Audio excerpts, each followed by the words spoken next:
Good morning, class 11 students. This is the second part of the chapter, The Portrait of a Lady, written by Khushwant Singh. So, before we proceed with today's session, I think we are supposed to revise the portion we covered in the last video. And let me just remind you that this is a very beautiful chapter that talks about a relationship, human relationship, and in this chapter, you will find more about the relationship between Khushwant Singh and his grandmother. The chapter, the author Khushwant Singh, he was an Indian author, lawyer, diplomat, journalist, and politician.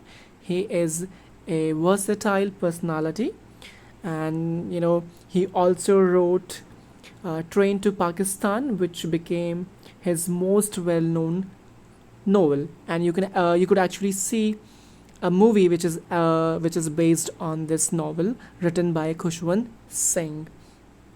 So what happened in this chapter? So as you're aware, this chapter revolves around the author and his grandmother. The grandmother, she is very old. She is aged, and she has wrinkles all over her face because Khushwant Singh is her grandson. So it means he has never seen his grandmother the time when she was young and pretty. And he has watched her grandmother getting old and old and old.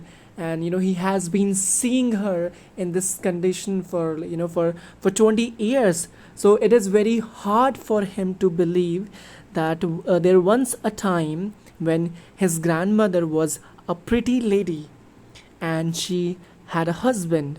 But this is impossible for him to believe because all he has seen is his aged grandmother with so many lines on her face and loose skin.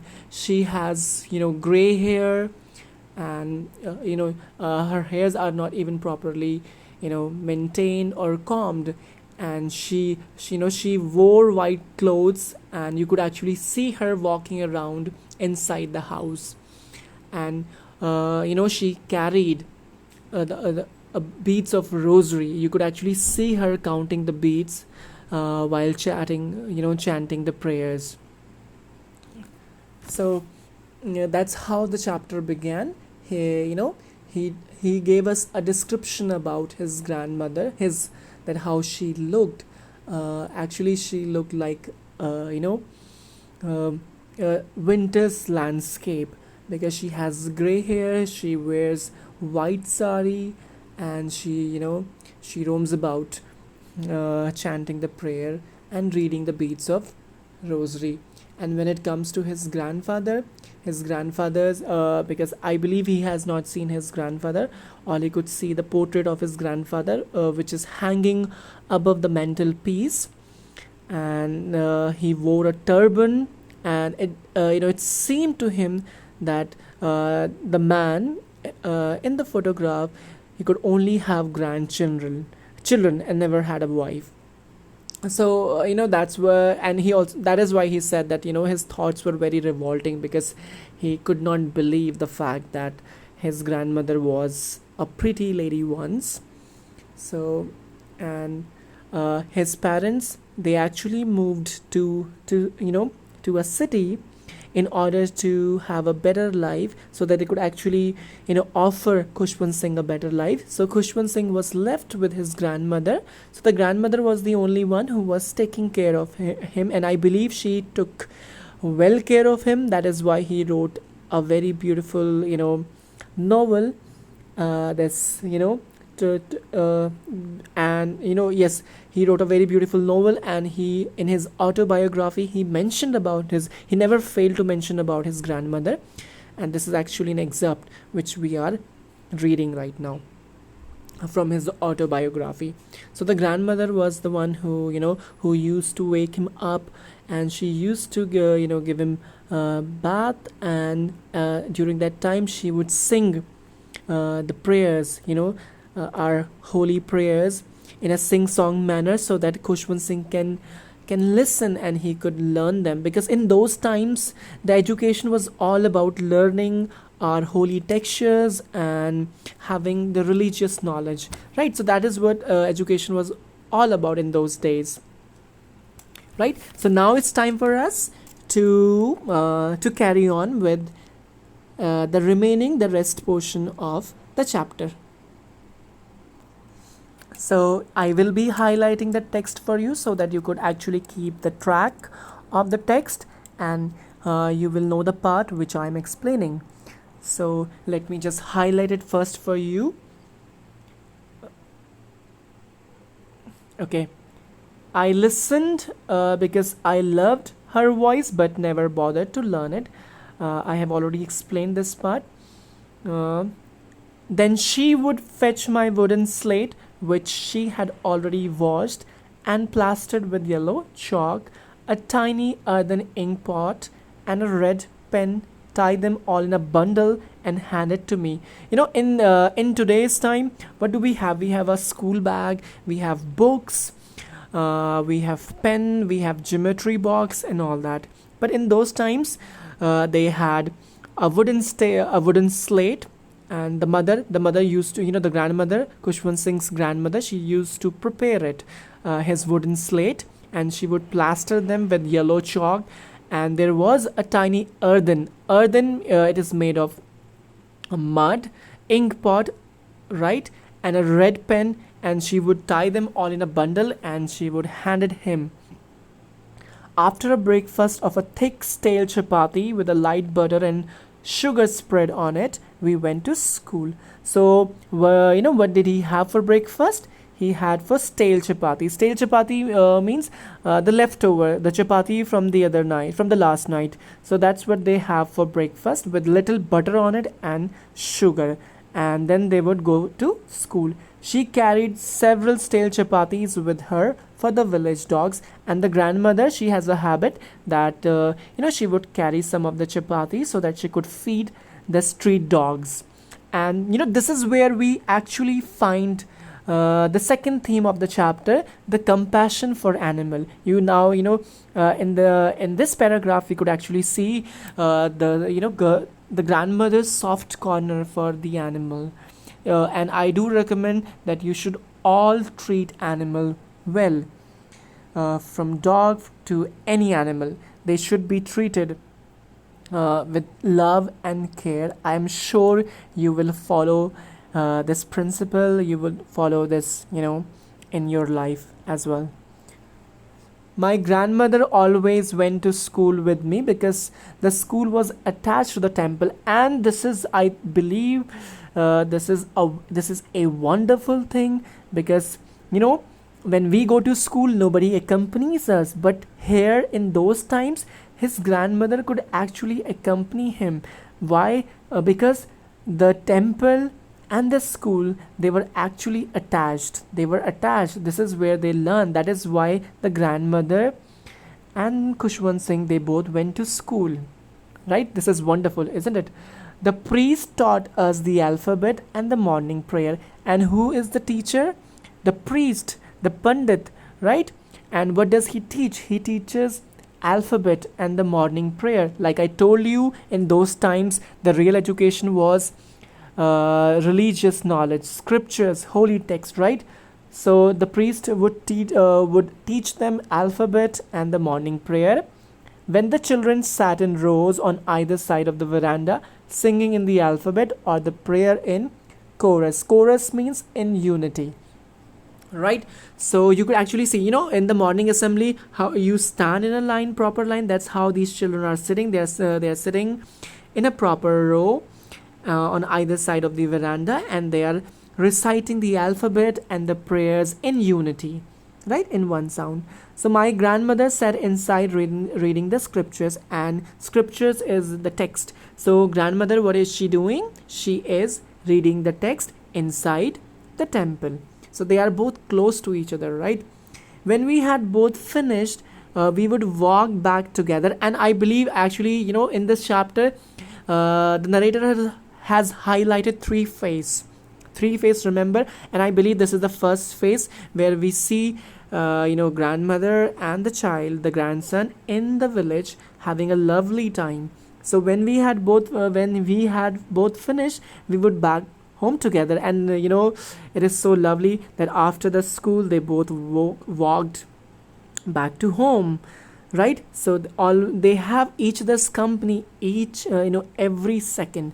So this time the village dogs would meet us at the temple door, and the dogs, she had fed them in the morning. They would come to greet when they would return to their house. They followed us to our home, growling and fighting with each other for the chapatis we threw to them. And you could actually see these street dogs. They are growling, right? They are wobbling. They are fighting because they are actually asking for chapatis. So when my parents were comfortably, I believe this is the second. This is the second phase. I think the second phase is about to begin, because in the first phase they are in the village, and in the second phase, what happened? Let's read. When my parents were comfortably settled in the city, they sent for us. That was a turning point in our friendship. So what happened? Uh, as you are aware, the parents, they moved to a city in order to have a stable life. So when they were settled, they made a call to them, to Khushwant Singh and his grandmother, and they asked them to come to city, and that was a turning point in our friendship. So remember, this was the turning point in their friendship, because their relationship, it changed drastically after they moved to the city, right? Although we shared the same room, my grandmother no longer came school with me, and this is, I believe, children, this is a very terrible thing, because in the city the grandmother could no longer accompany his child her child, sorry, accompany her child to school. And why is it? Because I used to go to an English school in a motor bus, because in city there is no school. I mean, the children do not get education in temple. In city they get education in a specific building, in a school. So that is why the grandmother, she can no longer accompany her grandchild. So that is very heartbreaking for her. Understand? So that is what snapped this this bond. She took to feeding sparrows in the courtyard of our city house. And what now? Because now she is not in the town, so she cannot feed the street dogs. So whom, she has started feeding sparrows. Who is she feeding now? She is feeding sparrows.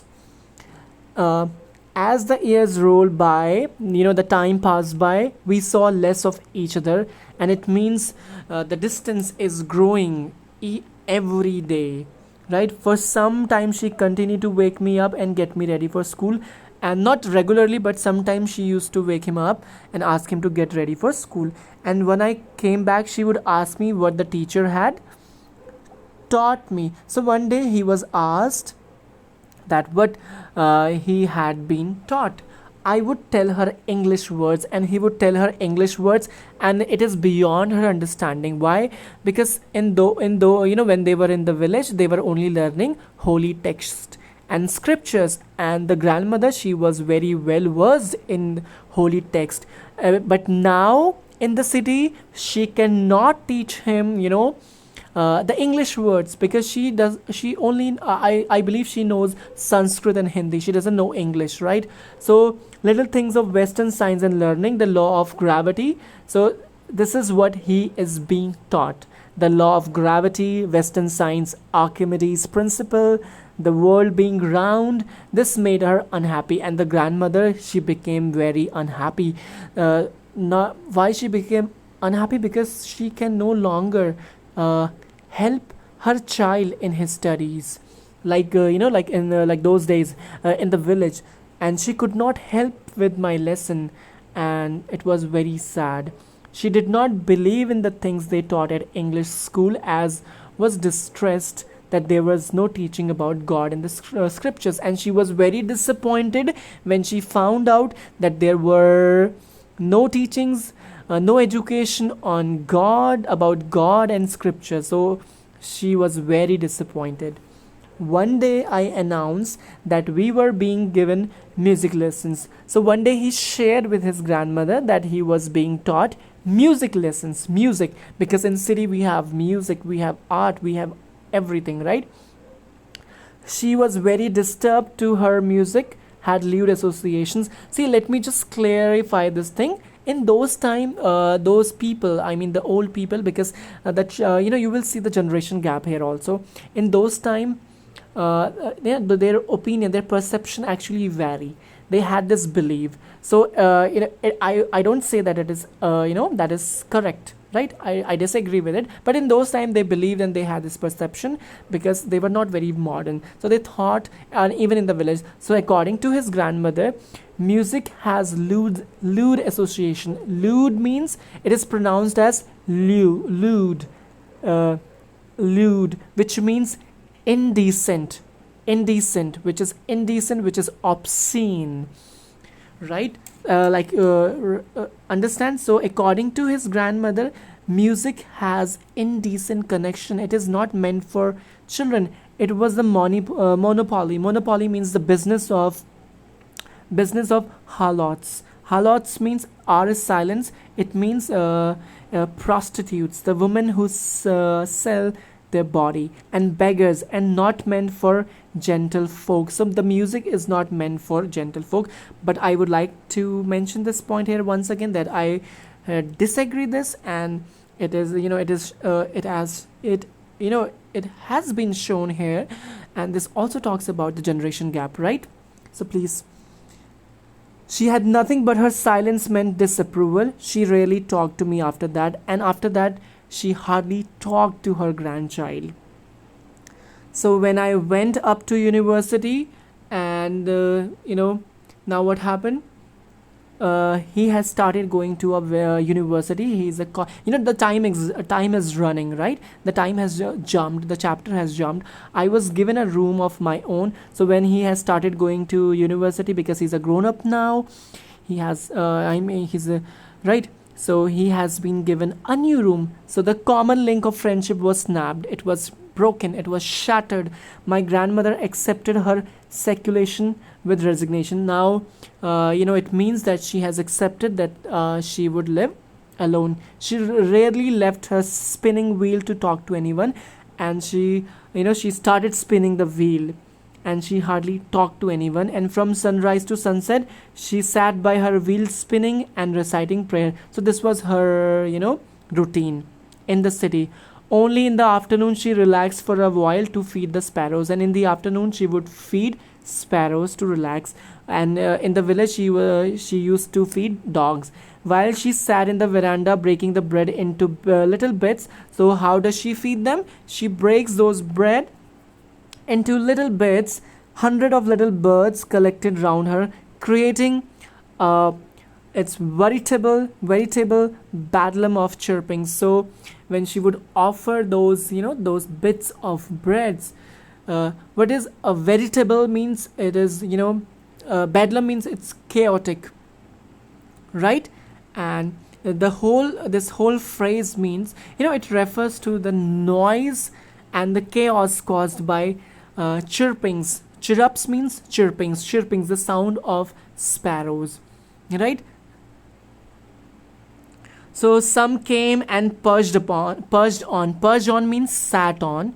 Perched on means sat on her legs, others on her shoulder, some even sat on her head. She smiled but never shooed them away, right? So she loved them, she cared them, and this is where you could see the compassion for animal and birds. It used to be the happiest half hour of the past day of her, and this is the happiest hour of grandmother. So I think that's all for today.